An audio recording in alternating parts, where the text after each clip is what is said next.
Welcome back to Built Fabrications, and if you've been following along with the channel, you might have seen these orange extension cords hanging from underneath the loft ceiling and going all over the floor of the shop. And that's because I do not have any receptacles that are wired up in the shop yet, and that is exactly what we're looking to change today. You can see the riding on the pavement. Young kids, they're growing up in basements. So this is the setup that we've been working with. It is a 4-gang receptacle box that is actually tied into our lighting circuit for underneath the loft, which honestly is a no-no. You don't want to run anything besides lights off of a lighting circuit. But for a temporary use, I've just been running these 2 extension cords just so we get some stuff done here in the shop. But today we are going to change that and do this the right way and add some receptacles. So before I had the concrete laid for the shop, I went ahead and I did a bunch of conduit stub ups and routed a bunch of stuff underneath the floor. That way it keeps everything clean and we don't have to go all the way up and drape down and do a bunch of electrical drops. It's a lot cleaner, a lot simpler, less wire. It's the way to go. So I have these on these 4 middle posts here at the shop. I have one here, I have another one here, and then that post, and then one on the last. And it's the same thing for the other side of the garage. So one there, one there, one there, and then one on that post over there as well. So these are just daisy chained. So we come from the panel and it goes underneath the floor, stubs up here, and then just daisy chains pole to pole to pole from there. So my plan is to have these on 2 separate circuits for each side. So have this first one and second one on one circuit, and then 3rd and 4th will be on their own circuit. And it's the same story for this other side as well. So before we go any further on this project, I do want to take a moment, and I think this is a subject that requires a disclaimer. And for that, it's going to be, if you don't have experience with electrical, you should absolutely consult a licensed electrician. This is not advice, nor a how-to. More so, let's call this entertainment. So don't sue me if you burn your house down, okay? If you're not comfortable around electrical, you haven't done it in the past, just hire the right guy, because it's not like plumbing where if you mess up, you get wet. Electrical can kill you. So be safe, be smart. Entertainment, don't sue me. I'm good, you've been warned. So I actually did get my part of the first wire pull done for this first and second conduit routing and box, because I needed to get electrical over for this lift. And whenever I was doing it, it didn't make sense to not pull the wires, the circuits for these first 2 posts. So it's honestly pretty crudely done because I was in a rush to get this lift video finished and put out. So we're gonna breeze over these first 2 conduits and keep going with these other ones. All right, so the first thing that we're gonna do is I wanna get all these conduits cut to 30 inches, just so we're pretty much standard across. Whenever we put a little bit of offsets in it, it's gonna be a little bit different, but it's a garage. I'm not really worried about having exactly the same height. So anyways, let's go ahead and get started. We wanna get these, like I said, set to 30.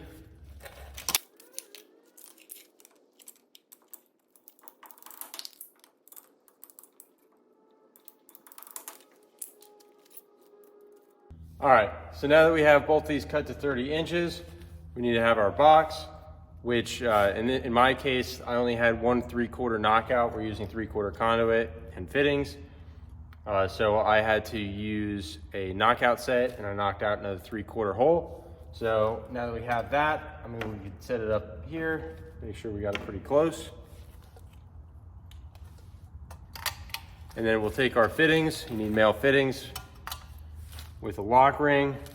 I like to set these in the box first for situations like this, that we can glue it with PVC glue. It makes it a lot easier, in my opinion, to get these tight, as opposed to getting them pretty close and then having to come in with a lock nut wrench and tighten it down the rest of the way, which we'll probably end up doing anyways, at least to get it snug. But for now, we'll get these set. All right, so now that we have both of our fittings in, what I like to do is just go ahead and don't put any glue on it yet. I like to dry fit it. and get it set on the conduits, because we're going to need to put what's called a box set into these PVC, and it's just a little bit of an offset to accommodate for how much the box is off the wall, or the conduit's off the wall because of the box. And to do that with PVC, obviously with metal conduit, you need a pipe bender, but heat guns are pipe bender for PVC. So if you just slowly move around and don't sit in one spot too long because you burn the conduit, but if you just take a heat gun, go around the conduit, it will soften up. You can bend it to whatever shape you want, and then you can hold it and let it cool, and it will keep the form. Or you could take a little bit of water and spray it down, and that will cool it down and harden it exactly wherever you have it at that point. So I'm gonna go ahead, start heating up these two conduits, get my box set put in. Whenever I have the offset or the box set that I'm looking for, I'll then take this back off. I'll put glue on both these fittings, and then we'll get it set here permanently, get it level, and screw this box in. So I'm gonna get working on that.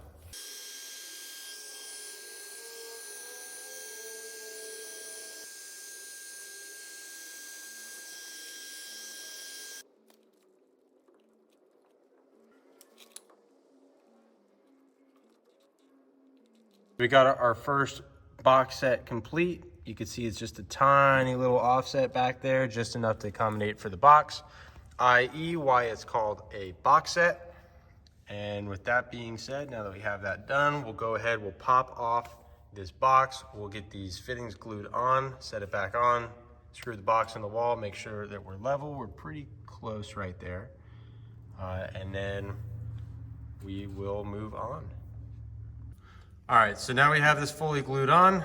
We added our insulator bushings, and that's to make sure that you don't chafe either the wire or tear apart the end of the fitting whenever you're pulling wire through.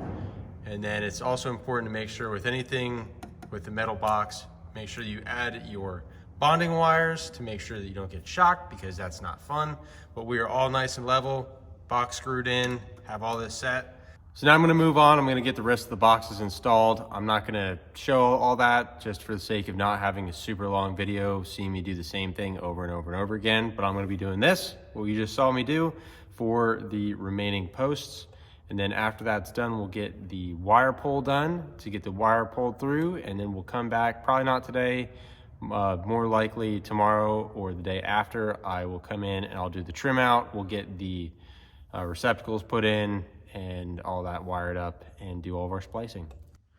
One other quick thing I want to note, you want to make sure that you strap your conduit. You need to strap it within 3 feet of a box. This is less than 3 feet, but I'm still going to put straps on it anyways. I don't have any on hand, so I'm going to come back and do that at a later date.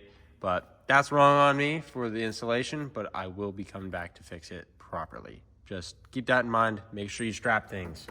All right, so we got all of our boxes set with the exception of one. One box got damaged, so I just have to come back and set that one at a later date. But I got the offset or the box set put in that conduit. So the next thing we're gonna do is pull the wire.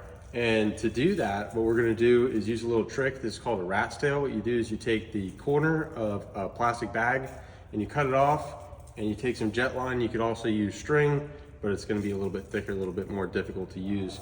And you tie it off to the bag. You set this in your conduit, and then you take a shot vac and you put it on the other end where you're going to be pulling out of, and then whenever you turn that on, it expands that bag, pulls it through the conduit, and then you could take the other end of your jet line, tie that off, make a head. It's called a head wherever you have all the ends of the wire come together. Make your head, tape it up, and then pull it through.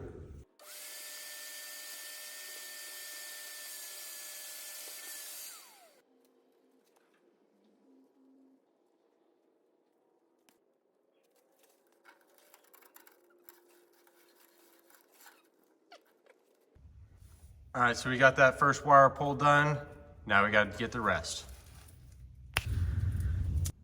All right, so we got all of our wire pulled in. So the next step that we need to do is our trim out. So we'll get the receptacles put on, installed, get everything wired up, and then really after that, it's time to throw on the power and test it out. So normally whenever you're making up a box, you want to do your grounds first, which is your green, your neutrals, which is going to be the white, and then you would do your hots, being the black and the red, after, and that is because if you ever have an issue, you're usually going to need to diagnose your hot legs before you're going to need to get to your ground and your neutral. And that way you don't want to have to dig for it. But since we are just passing through our red wires, what we're going to do is make these up first and put these in the back, and then we'll bring our grounds in, and then our neutrals, and then our hots. So the next step that I like to do is I like to get my receptacles prepped and ready to go and get the wires off of it so that I can tie it into the pigtails. And then whenever you are using these covers, what you need to do is you need to break off these tabs. So to do that is really simple. You just come and grab them on the end, work it back and forth, drop that, make a big mess, and you just go around and do that for the rest of them. If you have a little piece that hangs off, no big deal, you just come in and cut it. Some people like to just come and cut it in general, which you could do. You could take it off like that, and honestly, it's probably a little faster. So whenever you have that cut off, you don't need to keep these screws if you don't want to. I don't really like to put them in there just because I think it gives it a little bit better of an aesthetic to have all 3 screws as opposed to having the top and bottom holes open. But again, that's just kind of up to whatever you guys like to do, or rather your electrician likes to do. And then same kind of thing for these tabs. So you just work them back and forth, pop them out, and you just go around and do the same thing for the rest. All right, so we got these wired up. They're not wired up, but we got the wires ran to the receptacles. Make sure that you tape up your screws. If whenever you're using a metal box, you want to make sure you put tape around the screws after you have everything tightened down. And the reason being for that is so that it doesn't arc against the side of the metal box, or if anybody comes in to work on it and they pull it out, it doesn't shock them or, arc that way by touching the box. So the next thing we need to do after this is we'll get these together. I will tie all these together, or splice them together, and then we'll put on our cover and then get it tied to the box, and that's pretty much it. All right, so we got our cover put on. Like I said, these top and bottom screws, they don't really do anything. The top just has a plastic retainer, and then there's kind of a retainer for the bottom that's built into the receptacle. Again, it's really just these middle ones that really hold these in. The other ones, in my opinion, are really just more for aesthetic. You don't need them. Some guys like to put them in, some don't. I happen to be from the camp that does. I just think that it fills it in a little bit better. So next thing we need to do is we'll splice our 2 bare copper to our green, which is our ground pigtail, and then we'll do the same with our whites to white, black to black, straightforward. After you get that spliced, which is as simple as getting this screwed in on the box, and this is complete. And boom, just like that, it's complete. So I'm gonna move on and do the other 7, and then whenever those are all made up, we'll get the wire made up in the panel, get the dead front put back on, and get the power turned on.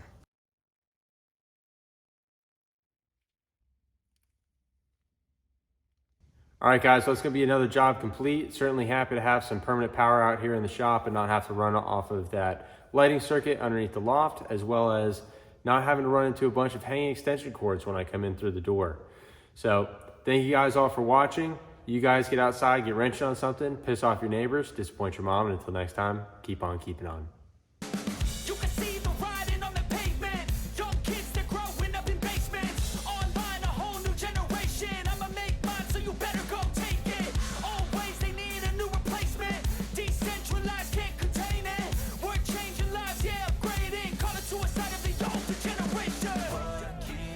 But now, yeah, make all the demons quiet.